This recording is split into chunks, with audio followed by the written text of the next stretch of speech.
چھوٹا سے فقی خاکہ پیش کر رہا ہوں آپ کے سامنے، ذرا توجہ فرمائیے۔ 1884 میں علماء نے فتویٰ دیا کہ گائے کی قربانی ناجائز ہے، اور امام محمد رضا نے اس کے مقابلے میں فتویٰ دیا جائز ہے۔ آج قربانی وہ بھی کرتے کہ نہیں کرتے؟ تو عمل کس کے فتوے پر ہوا؟ بولو نا۔ آگے چلیے، شاہ اسماعیل دہلوی نے اللہ رب العالمین کے بارے میں لکھا کہ اللہ جھوٹ بولنے پر قادر ہے، ممکن ہے، جس کی تائید علماء نے 1890 میں کی تھی۔ علامہ فضل حق خیر آبادی رحمۃ اللہ علیہ نے امام احمد رضا فاضل بریلوی نے اسے ناممکن بتایا تھا۔ دو، آج مجھے بتائیے کہ آج یہ فتویٰ لکھ کر دے سکتے ہیں؟ کیا لکھ کر دیں گے؟ جو امام احمد رضا نے کہا ہے نا، تو عمل کس کے فتوے پر ہوا؟ آگے چلیے، 1894 یا حضرت کی زندگی کا میں سن بتا رہا ہوں آپ کو، 1894 یعنی 1894 عیسوی میں حلقہ کے سرخیر مولانا رشید احمد گنگوہی نے، کسی نے پوچھا حضرت یہ ڈاک پر جو ٹکٹ لگتا ہے اور منی آرڈر جب بھیجتے ہیں تو اس کے اوپر جو زیادہ پیسے لگتے ہیں کیا ہے؟ کہنے کہ سود ہے۔ یعنی منی آرڈر اگر آپ 100 روپے بھیجتے ہیں تو اس پہ 5 روپے 10 روپے لگتا ہے نا، تو کہتے ہیں یہ سود، جو کرائے کو سود میں فرق نہ کرے وہ مفتی ہے۔ دیکھیں آپ، امام احمد رضا خان فاضل بریلوی نے اس وقت یہ فتویٰ دیا، اس کو سود نہیں کہتے، اس کو کرایہ کہتے ہیں۔ آج یہ اسلامک بینکاری کے فتوے دے رہے ہیں۔ میں پوچھتا ہوں کریڈٹ کارڈ کے حوالے سے، اجارے کے حوالے سے، اس کی انسٹالمنٹ کے حوالے سے ہے، اور اس کی جس دن ٹرانزیکشن ہے اس کے حوالے سے آپ تعویلیں کر رہے ہیں۔ آپ کے گنگوئی صاحب کو تو فتویٰ منی آرڈر کے اوپر 1 روپے زیادہ رکھنے کا سود تھا، آپ کس کے فتوے پر آئے؟ گنگوئی کے فتوے پر، امام محمد رضا کے۔ آگے چلیے میرے 1895 رشید احمد گنگوئی نے فتویٰ دیا عید میں معانقہ کرنا ناجائز ہے، امام محمد رضا نے فتویٰ دیا جائز ہے۔ آج یہ بھی اپنی مسجد میں گلے ملتے کہ نہیں ملتے؟ کس کے فتوے پر عمل ہوا؟ بولو نا۔ آگے چلو، تھوڑا سا آگے چلو۔ اور 1902 میں مولانا رشید احمد گنگوئی نے فتویٰ دیا کوا کھانا حلال ہے۔ امام احمد رضا نے کہا حرام ہے۔ کیا کہا امام احمد رضا نے؟ بولیے، حرام ہے۔ مجھے بتائیے آج یہ کوے کی دعوت کرتے ہیں؟ آج کوے سے جان چھڑاتے ہیں نا، تو عمل کس کے فتوے پر؟ گنگوئی کے فتوے پر، اعلیٰ حضرت کے فتوے پر؟ بولو نا سبحان اللہ، بولو، اعلیٰ حضرت کے فتوے پر۔ چلو تھوڑا آگے چلتے ہیں۔ اسی طرح 1905 میں رشید احمد گنگوئی نے کہا، جب نوٹ ایجاد ہوا تھا، پہلے تو سکے چلتے تھے نا سونے چاندی کے، لیکن ایجاد ہوا تو علماء سے پوچھا گیا، بڑا نیا مسئلہ تھا کہ نوٹ کو کیا کہیں گے، یہ کرنسی ہے کہ نہیں ہے؟ تو گنگوئی نے فتویٰ دیا تھا اس کی حیثیت چیک کی ہے، یعنی خود سے یہ مال نہیں ہے، چیک کی ہے۔ امام احمد رضا نے کہا تھا یہ خود ثمن اصطلاحی ہے۔ امام احمد رضا نے فتویٰ دیا یہ خود ثمن اصطلاحی اور مال متقوم ہے۔ مجھے بتائیے آج کوئی یہ کہہ سکتا ہے کہ نوٹ چیک ہے؟ مال متقوم کہتا ہے نا، تو عمل کس کے فتوے ہوا؟ گنگوئی پہ، اعلیٰ حضرت کے۔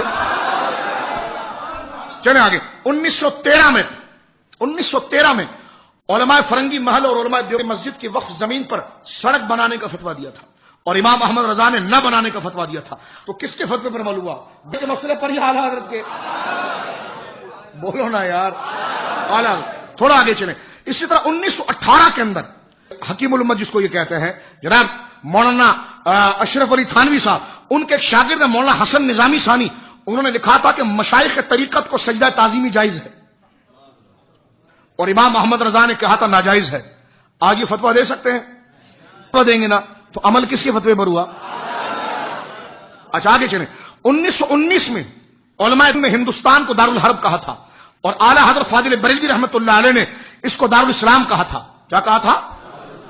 آج کوئی دوسرا دارالحرب کہہ سکتا ہے انڈیا کا؟ دارالاسلام کہتا ہے نا، کیونکہ دارالحرب کہے گا اس کو تو پھر جہاد فرض ہو جائے گا، وہاں رہنا جائز نہیں ہوگا۔ آج یہ دارالاسلام کا فتویٰ دے رہے ہیں باقاعدہ، تو بتاؤ عمل کس پر ہوا؟ امام احمد رضا کے فتوے پر۔ اس لیے ہم کہتے ہیں امام احمد رضا جذبات کو پیچھے رکھتے تھے، اصول کو آگے رکھتے تھے۔ بولیے سبحان۔ امام محمد رضا کے فتووں میں سیاست نہیں تھی کہ تھوڑا جیب میں ہاتھ ڈالو، یہ کہتے دیکھو بھائی جو کام رسول اللہ نہ کرے، جو صحابہ نہ کرے، وہ تابعین نہ کرے، وہ کام کرنا حرام ہے۔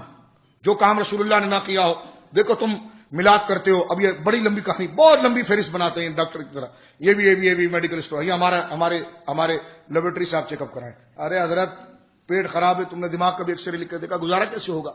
تو اب یہ پوری ایک لمبی لسٹ بنا کر دیتے ہیں، ٹھیک ہے نا، یہ بھی بدعت، یہ بھی بدعت، یہ بھی بدعت۔ کیوں بدعت؟ صحابہ نے کیا تھا، تابعین نے کیا تھا۔ لیکن اگر دارالعلوم میں ختم بخاری ہو اور دیگیں آ رہی ہوں، تو گنگوہی صاحب سے کسی نے پوچھا حضرت یہ ختم بخاری جو ہم کرتے ہیں یہ تو رسول اللہ کے دور میں تو یہ کتاب ہی نہیں تھی، صحابہ کے دور میں یہ کتاب ہی نہیں تھی، تابعین کے دور میں کتاب ہی نہیں تھی.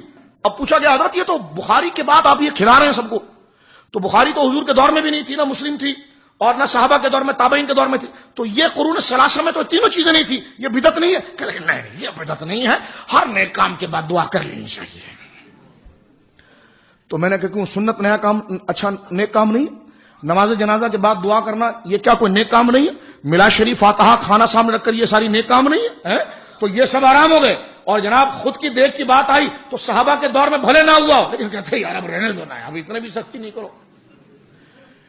اسی طرح آپ دیکھتے ہیں کہ عید کی نماز کے بعد چندہ ہوتا ہے مولوی صاحب کے لیے، صفیں چلتی ہیں، صفوں میں چلتے مولوی صاحب کا چندہ، مولوی صاحب کا چندہ. ٹھیک ہے، پوچھا جب گیا تھانوی صاحب سے کہ خطبے کے بعد دعا امام صاحب عید کے دن کرتے ہیں اور فرض نماز عید کی نماز کے بعد کرتے ہیں، یہ رسول اللہ نے کی، صحابہ نے کی، تابعین نے کی. تو واضح بہشتی زیور حصہ نمبر 11 باب العیدین میں یہ مسئلہ لکھا ہوا، خدا کی قسم. وہ کہتے ہیں عید کی نماز کے بعد دعا کرنا، اور یہ فتاوی دارالعلوم دیوبند عزیز الرحمان میں بھی ہے عیدین کے باب میں.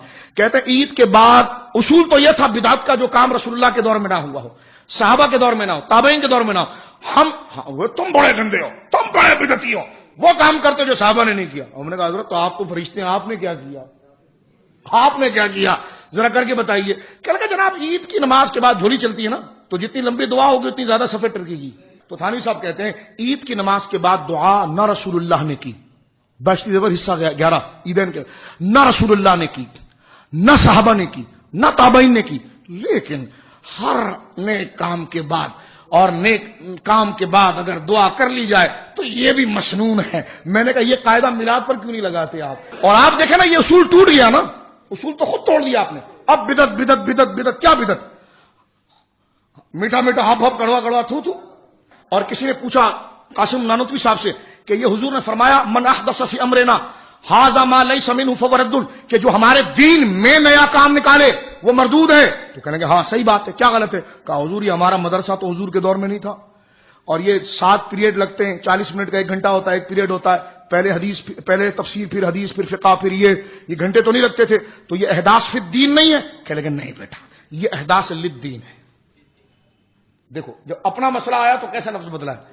کہتے ہیں یہ احداث فی الدین نہیں، حضور نے تو احداث فی الدین منع کیا تھا، یعنی دین میں نکالنا منع ہے. یہ دین میں نہیں ہے، یہ دین کے لیے ہے. میں نے کہا توبہ توبہ توبہ، جب اپنی بات پھنسو تو احداث فی الدین و احداث للدین. تو چلو اسی تعبیر پر آ جاؤ، چراغا دین میں نہیں ہے، عشق محمد کے لیے ہے. جلوس دین میں نہیں ہے، عشق مصطفیٰ کے لیے ہے.